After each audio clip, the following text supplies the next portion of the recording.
cómo enfrentar un paciente con enfermedad renal. Para poder enfrentar esto, primero quiero mencionarles lo siguiente. En las patologías renales, básicamente ustedes en su práctica médica se van a encontrar con cinco digamos así, síndromes grandes, gruesos en patología renal. El primero de ellos sería el síndrome nefrítico, el segundo el síndrome nefrótico y las formas mixtas, digamos, dentro del mismo contexto, la insuficiencia renal aguda, la insuficiencia renal crónica y la glomerulopatía, perdón, la hematuria a estudio. O sea, son los principales síndromes que ustedes van a encontrar. Algunos dicen también la hipertensión arterial, cuando su etiología pues es renal. Repito entonces, los 5 grandes síndromes que ustedes se van a encontrar en patología renal van a ser el síndrome nefrítico, el síndrome nefrótico, la insuficiencia renal aguda, la insuficiencia renal crónica, la hematuria, sobre todo la microhematuria, no la macrohematuria, que eso es más una patología urológica, y la hipertensión arterial. Pero para enfocar bien, digamos, ahora el tema y más concretos, vamos a dedicarnos a hablar más de síndrome nefrítico, síndrome nefrótico, insuficiencia renal aguda y crónica. Entonces, repetirles entonces los grandes síndromes asociados. Otros síndromes, las tubulopatías y las infecciones urinarias, pues no la vamos a tocar aquí, pero también forma parte del enfrentamiento de las patologías renales, pero se tratan en otros capítulos probablemente. Entonces, volver a mencionarle los síndromes clínicos en nefrología, síndrome nefrítico, síndrome nefrótico, ¿no? Fracaso o insuficiencia renal aguda, fracaso o insuficiencia renal crónica, las tubulopatías, infecciones urinarias, la proteinuria aislada, que también es un tema interesante, pero lo vamos a incluir dentro del síndrome nefrótico, y la hematuria, sobre todo la microscópica, repito, porque la macroscópica es más un síndrome urológico o forma parte de las urológicas. ¿Qué es el síndrome nefrítico? También conocido como microhematuria y dismorfia o con glóbulos rojos crenados. El síndrome nefrítico es un conjunto de síntomas, ¿no?, debidos a un proceso inflamatorio agudo de una estructura que ustedes la van a recordar siempre, que es el glomérulo o el ovillo glomerular.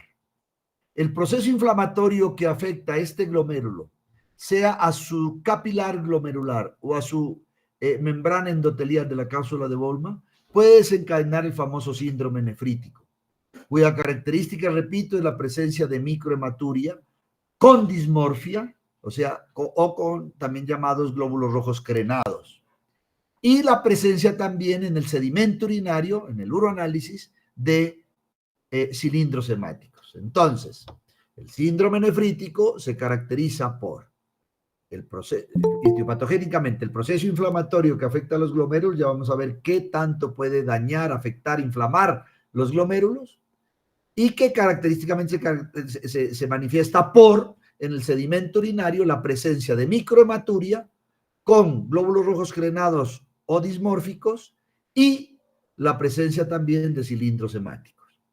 Por supuesto, también asociado muchas veces a otras manifestaciones como síndrome de hematoso, hipertensión arterial, etc. ¿No?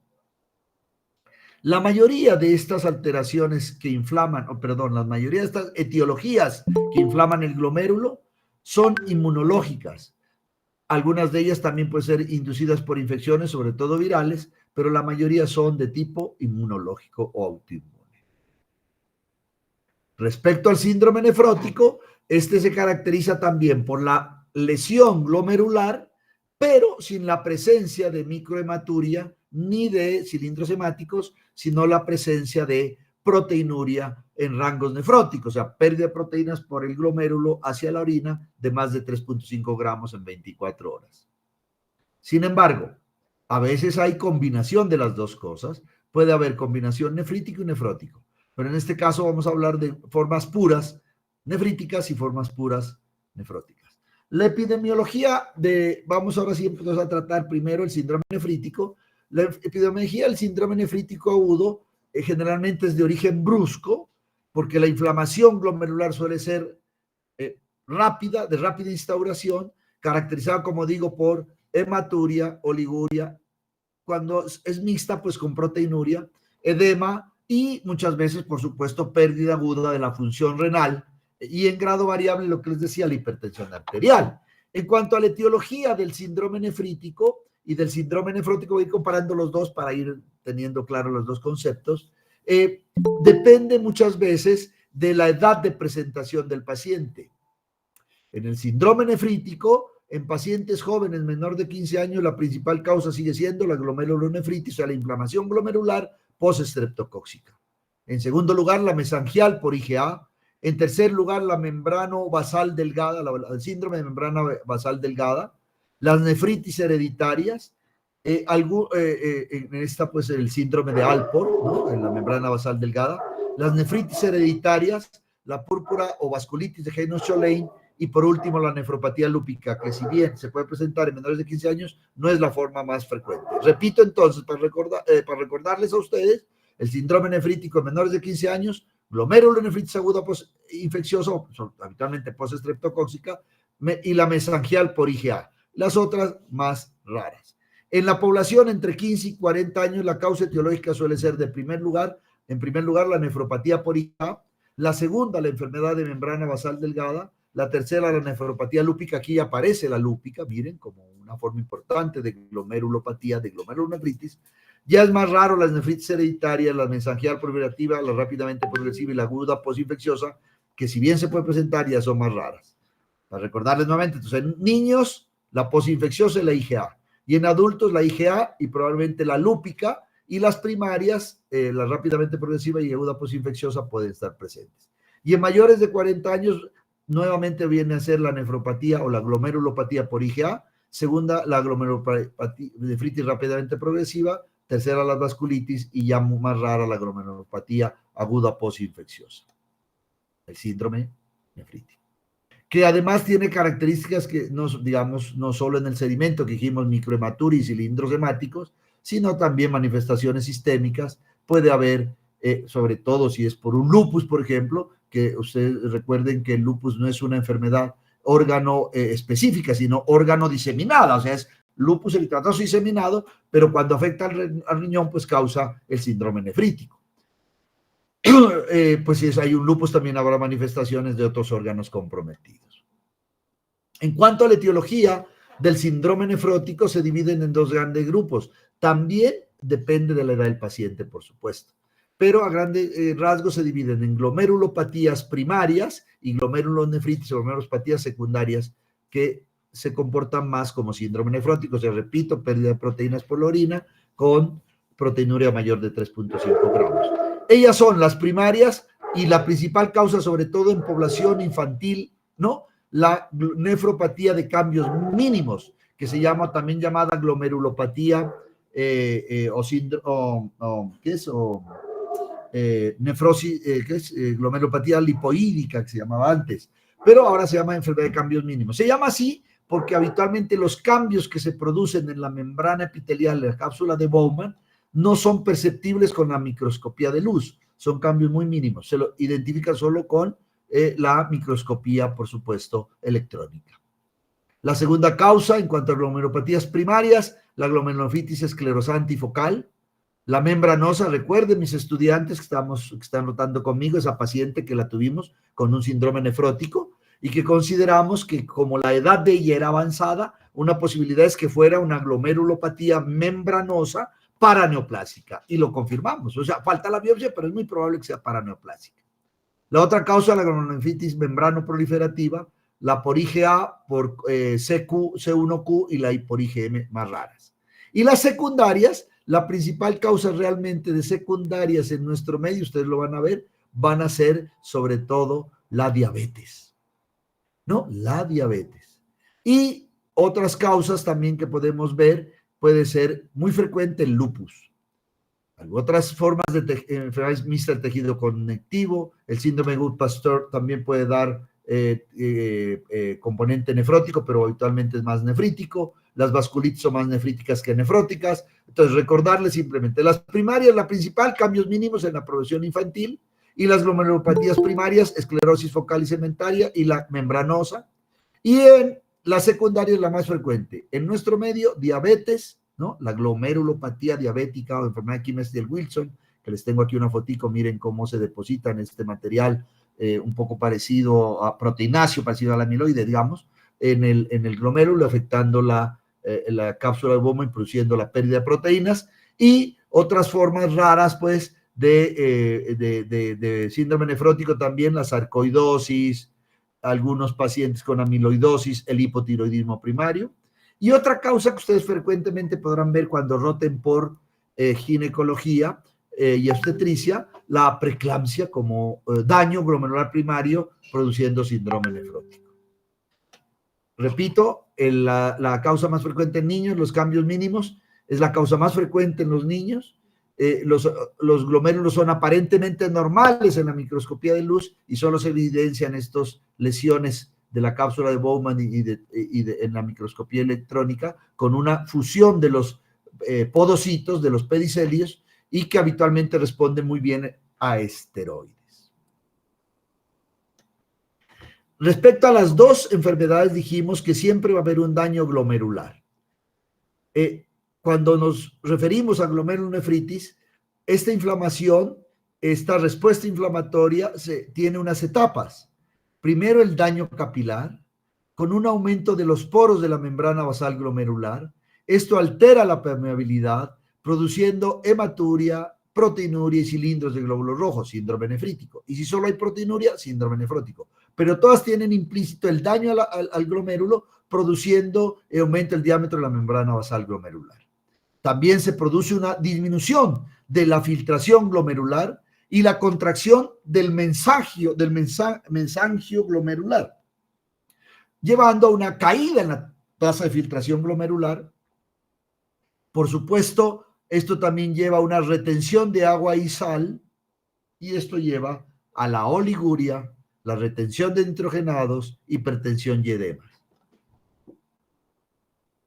También recordarles, sobre todo en el síndrome nefrótico, ¿no?, que la lesión glomerular, al producir aumento en la permeabilidad de la membrana basal, o sea, alteración en los espacios entre los podocitos, que lleva a la proteinuria, esto causa la pérdida de albúmina, hipoalbuminemia. Todo eso lo hemos visto, por ejemplo, con mis muchachos que rotan conmigo, cómo se produce hipoalbuminemia en esta paciente.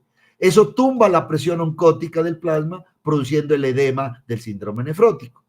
Pero a su vez, produce alteración en los linfocitos T, aumentando las interleuquinas 2. Esto produce una pérdida de carga también, todo esto es fisiopatología, en la membrana basal glomerular negativa, con distorsión de los poros, favoreciendo la proteinuria.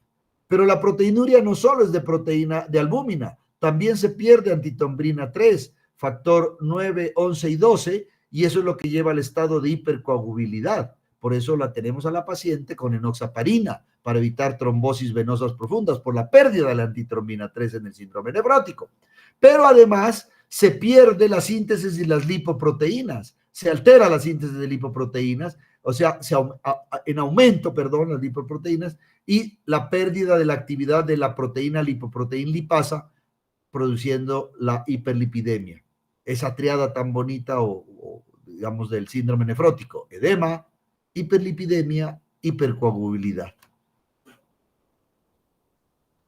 Respecto a la clínica, en el síndrome nefrítico, repito, lo principal es la microhematuria en el sedimento urinario y puede cursar, por supuesto, ya lo dijimos, ante la caída de la tasa de filtración glomerular, con hipertensión arterial, edema, y si tiene un componente nefrótico, proteinuria, oliguria e insuficiencia renal aguda. Ya vamos a revisar la insuficiencia renal aguda. Pero esto es una de las causas que puede llevar, por supuesto, insuficiencia renal aguda. En niños y jóvenes se asocia con glomerulopatías, digamos, con nefropatías glomerulares, y en adultos se puede asociar con glomerulonefritis, sobre todo de tipo extracapilar. Ya vimos toda la cantidad de enfermedades. En personas adultas, sobre todo mujeres, no se olviden, pues, el lupus, ¿no?, como síndrome nefrítico. En el síndrome nefrótico, repetir, pues la pérdida, la ampliación de los podocitos, que lleva a la pérdida de albúmina, el edema generalizado, la hipoalbuminemia, la dislipidemia, la proteinuria y la lipiduria. ¿Cómo hacemos el diagnóstico del síndrome nefrítico y nefrótico? Pues Sencillo, un paciente que consulta por una súbita edema, esta señora consultó por edema, por ejemplo, y una caída en su orina. Puede haber, sobre todo en el síndrome nefrótico puro, la presencia, y es importantísimo en las patologías renales, el sedimento urinario. El sedimento urinario es el espejo de la función glomerular, refleja cómo está su glomérulo, y entonces es fundamental pedir el uroanálisis con sedimento urinario, y en él podemos ver, por supuesto, la presencia ya de proteinuria, de cilindros anchos proteináceos, con proteína, perdón, como proteinuria franca en orina 24 horas, más de 4.5 gramos por ciento, ¿no? El edema suele ser generalizado, hay hipoalbuminemia, hay dislipidemia, etc. Y en el síndrome nefrítico también se puede caracterizar por una pérdida súbita de la tasa de filtración glomerular con oliguria y la presencia sobre todo de microalbuminuria, no de hematuria macro, sobre todo microalbuminuria. Puede haber hipertensión y puede haber habitualmente también edema. Ante un paciente de estos que uno considere que ese edema, esa pérdida de la diuresis, la presencia de cilindruria o la presencia de proteinuria, planteamos la posibilidad de estudiarlo, siempre debemos pedirle, por supuesto, los exámenes pertinentes. Un hemograma para ver si hay actividad, alteración en él, una BCG para evaluar si hay inflamación, una PCR, pero siempre función renal, BUN y creatinina, y siempre el sedimento urinario, que es tan importante, y el uranálisis del sedimento urinario para ver esos cilindros, para definir síndrome nefrítico, o para ver proteínas, para definir proteinuria. Y en cuanto a la digamos, síndrome nefrítico, la presencia sobre todo de glóbulos rojos crenados, partidos o dismórficos. En el análisis de orina, la presencia de proteína de 3 o 4 cruces nos obliga a pedirle la proteinuria 24 horas, como hicimos con esta señora. Esta señora tenía 4.5 gramos de proteína en 24 horas. Pero también podemos evaluarlo en niños por la pérdida de más de 40 miligramos por metro cuadrado en una hora, o si más de 50 miligramos de proteínas en la orina por kilo día en niños. También podemos evaluar la relación proporción de proteína-creatinina en muestra aislada, que suele ser más de 2%. La albúmina sérica suele estar en el síndrome nefrótico menos de 2.5 gramos por decilitro. Como dijimos, los niveles de colesterol y triglicéridos, y en la mayoría de los niños habitualmente no se requiere biopsia, porque si el diagnóstico es muy claro, pues se maneja con esteroides y suelen responder bien. En algunos pacientes, como en este caso de la señora, o con síndromes nefríticos, sobre todo en sus formas peligrosas, que empiezan a retener nitrogenados y pueden evolucionar a una falla renal por una glomerulonefritis rápidamente progresiva, solemos recurrir a la biopsia. La biopsia es importante en las enfermedades glomerulares primarias, sobre todo, en el cual vamos a observar y vamos a pedir, en esa biopsia, un estudio de microscopía de luz, un estudio de microscopía electrónica, una inmunofluorescencia. En la microscopía de luz, cuando las lesiones son muy grandes, pues se puede ver el daño, la alteración en el glomérulo. En la inmunofluorescencia, sobre todo, ver los depósitos de complejos inmunes que nos apoyan en el diagnóstico de una glomerulopatía autoinmune o vasculitis autoinmune, y en la microscopía de luz ver pues estos depósitos de complejo antígeno-anticuerpo, las jorobas en algunas formas de enfermedad glomerular. Y el tratamiento, sea del nefrítico o nefrótico, dependerá de qué tan rápido actuamos. Si detectamos rápidamente un síndrome nefrítico por un lupus, si logramos detener el proceso inflamatorio glomerular con esteroides, con rituximab o cualquier inmunosupresor, podemos salvar ese riñón. Lo mismo en el síndrome nefrótico. En ambos, si hay hipertensión, el uso de antihipertensivos. En ambos, si hay edema, el uso de diuréticos, sobre todo furosemida para disminuir el edema. En el síndrome nefrótico, el uso de hipolipemiantes por la dislipidemia que producen. En el nefrótico, el uso de heparina para evitar, enoxaparina en este caso, la trombosis venosa. Pero lo más importante en ambos síndromes es tratar de llegar a un diagnóstico etiológico temprano para poder intervenir desde el punto de vista de inmunosupresión, sea con esteroides o con inmunosupresores más fuertes, para evitar el daño que nos lleve a la insuficiencia renal crónica, en el cual ya no podemos hacer nada sino probablemente someterlo a terapias de reemplazo hormonal. En el síndrome nefrítico, entonces, en resumidas cuentas, el tratamiento dependerá en reducir la inflamación del riñón, pero teniendo un diagnóstico claro, muchas veces con una biopsia que rápidamente sea leída para poder limitar el daño a través del uso de esteroides. Y en el síndrome nefrótico lo mismo, el uso de esteroides, por ejemplo, en niños o en adultos 60 miligramos por metro cuadrado día, máximo 80 por 4 semanas y posteriormente 40 miligramos día. Y en caso de recaída también se puede volver a dar esteroides. Básicamente esa era la primera parte, ¿no? Y ahora vamos a ver los otros dos grandes síndromes, si ustedes me lo permiten, que es la insuficiencia renal aguda y la insuficiencia renal crónica. Vamos primero con insuficiencia renal aguda.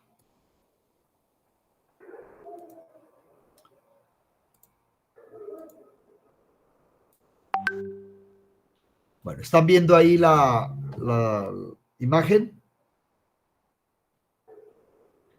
Sí, doctor. Muchas gracias.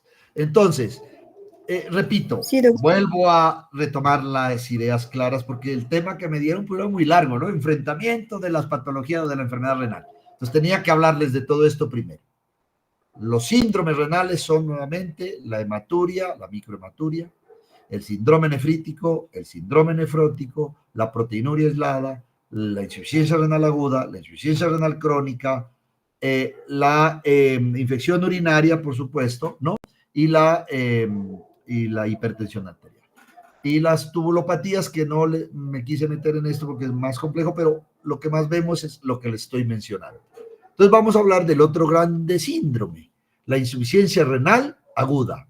¿Qué es la insuficiencia renal aguda? Es un síndrome clínico secundario a múltiples etiologías, dentro de ellas las que ya les dije, por ejemplo, las que causan nefrítico y nefrótico, nos pueden llevar a una, como les enseñaba, a una caída de la tasa de filtración glomerular aguda y llevarnos a una falla renal aguda. O sea, es un síndrome de conjunto de síntomas y signos que son comunes a muchas noxas y daño renal, que llevan a daño glomerular y renal. Y esto se caracteriza por un deterioro brusco de la función renal, cuya expresión común es un aumento en la concentración de nitrogenados en la sangre.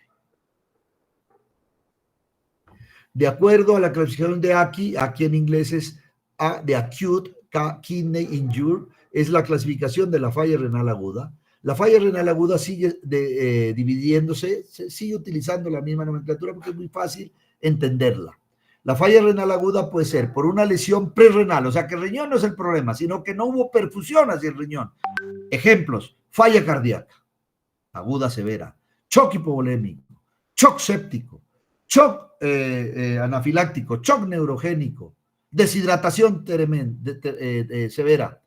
Puede llevar a que el riñón, por falta de perfusión, de aporte de volumen hacia sus glomérulos, deje de ultrafiltrar y pierde su función renal.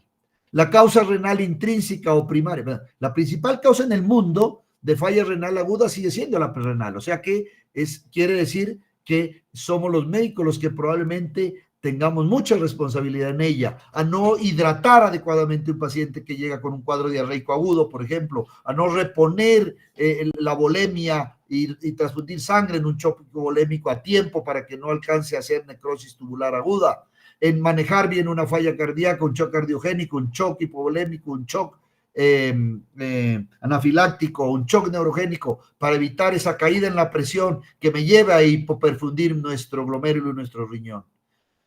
55% de las causas son ellas prerrenales.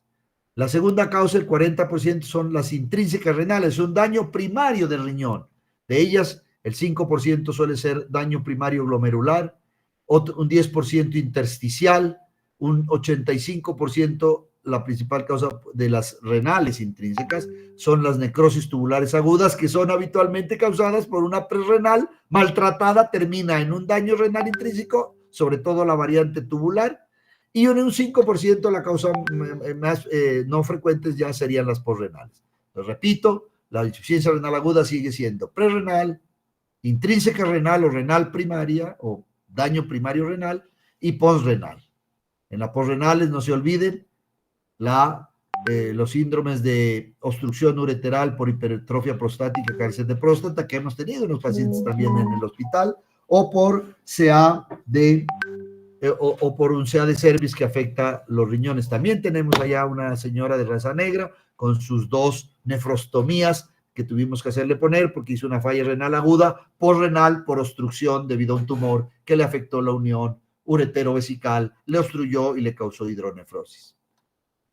La prerrenal la causa más frecuente, la renal la segunda causa y la postrenal más raro. Y de la renal, 5% para daño glomerular, 10% intersticial, 85% la tubular y la vascular, que son las famosas vasculitis.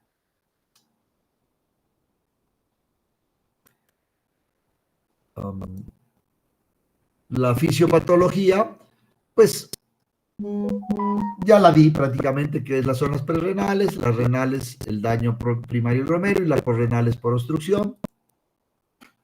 En la prerrenal, volverles a insistir, pero la principal causa la hipovolemia, el bajo gasto cardíaco, el deterioro en el volumen vascular efectivo por falla cardíaca o incluso en cirrosis, el síndrome hepatorenal, o el uso de antiinflamatorios no esteroidales o el uso de IECAS cuando hay sobre todo presencia de obstrucción o de hipertensión renovascular y el uso de la ciclosporina. En las intrínsecas dijimos que las glomerulares, las principales son las glomerulofilias agudas. En las intersticiales pueden ser por isquemia, sepsis e infección o nefropatías por drogas, sobre todo, que afectan, ¿no?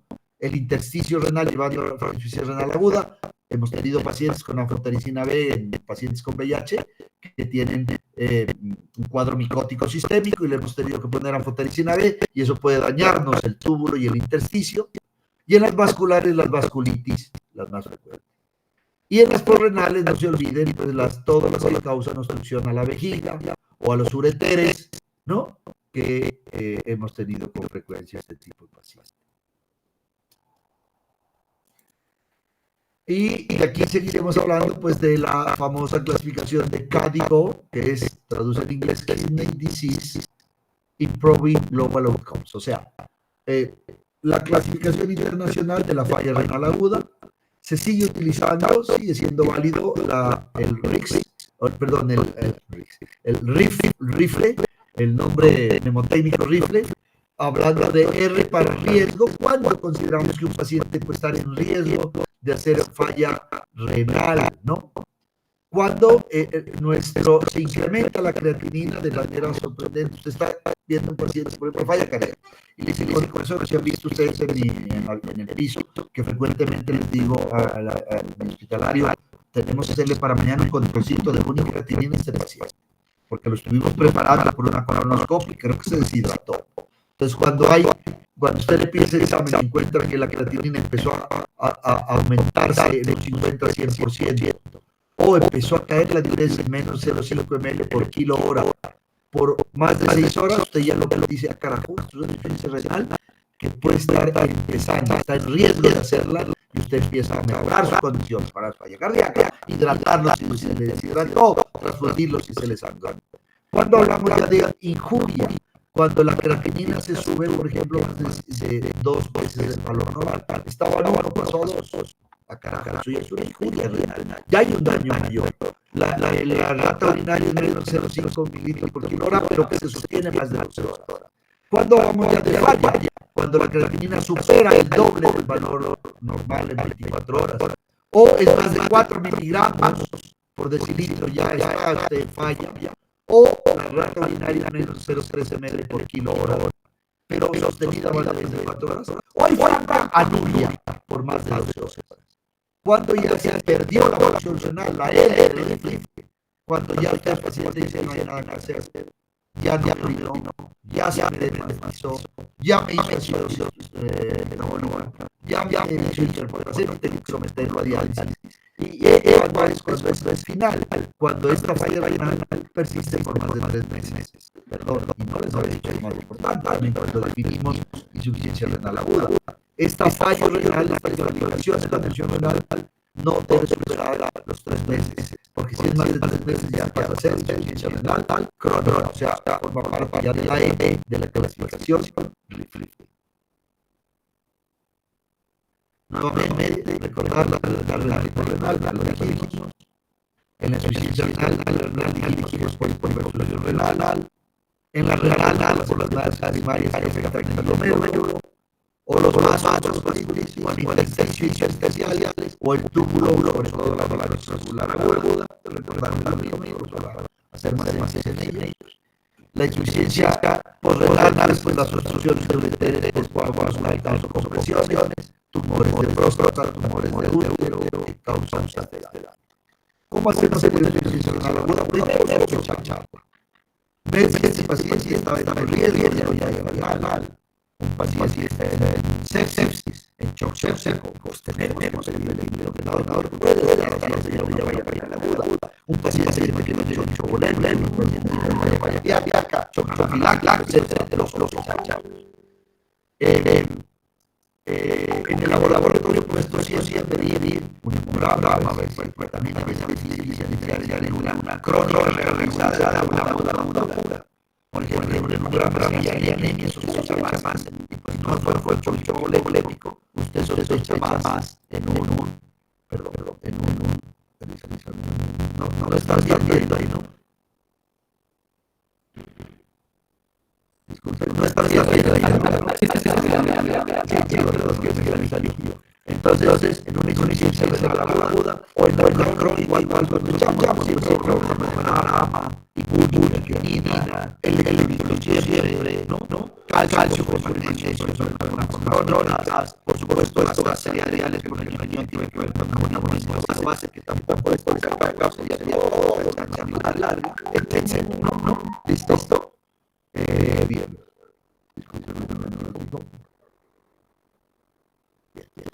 Bien. Perfecto. Entonces, siempre le diré a ellos esos exámenes básicos, fundamentales, creatinina, supracreatinina, el hemograma, pueden medir, por supuesto, siempre los láseres basal, calcio, magnesio, para el hidro, calcio, magnesio, esos son los electrolitos fundamentales y el sedimento urinario, fundamental, pues ahí podemos detallar lo que le da la charla, si había un síndrome nífico o nefrótico. El tratamiento pues dependerá, ¿no? Puede haber seis niveles de actuación. A nivel de urgencia, pues inmediato, que le llega en emergencia dialítica causado por edema, que no lo corrigió con diuréticos, hiperpotasemia, que no corrigió con soluciones polarizantes, con uso de inhaladores de O2 para disminuir el nivel de potasio, o con estabilización del pH a través del uso de bicarbonato, pues tiene que dializarlo, ¿no? Hay que tratar siempre de encontrar la causa renal aguda como una glomerulonefritis para poder evaluar con unos soluciones sanitarios el deterioro renal. Mejorar o eliminar las alteraciones de las funcionales renales, si está hipertenso, antihipertensivo, si está edematoso diuréticos, corregir el pH a través de bicarbonato, estabilizar la membrana celular con gluconato de calcio. Pero si todo, y soporte nutricional, pero si todo esto falla, probablemente requiramos de diálisis aguda. Y acá están las indicaciones de una emergencia dialítica en insuficiencia renal aguda. Oliguria, con un volumen urinario menor de 200 ml y que no responde a diuréticos. ¿Cómo le sacas el agua? Diálisis. Anuria, volumen de menos de 50 ml en 12 horas. Diálisis. Hipercalemia, más 6.5 que no corrigió con el diurético, con la corrección de pH, con bicarbonato, con gluconato, o con inhalador de beta-2 con resinas de intercambio como oxalate. Diálisis. Ácido severa, pH menos 7 que no corrigió con la hidratación adecuada, con el volumen de aporte y el bicarbonato que le pasaste. Un BUN con urea mayor de 200, o un nitrógeno ureico mayor de 100, o de 80 algunos. Que el paciente ya te llegó en edema agudo pulmonar, pues toca dializarlo. Está en encefalopatía urémica, toca dializarlo. Que está en una neuropatía urémica, diálisis. Que está en pericarditis urémica, pues diálisis. O está en una hiponatremia severa, pues diálisis. ¿Listo? Bueno, hasta ahí, insuficiencia renal aguda, y nos vamos a ir a, por supuesto, insuficiencia renal crónica. Un segundito.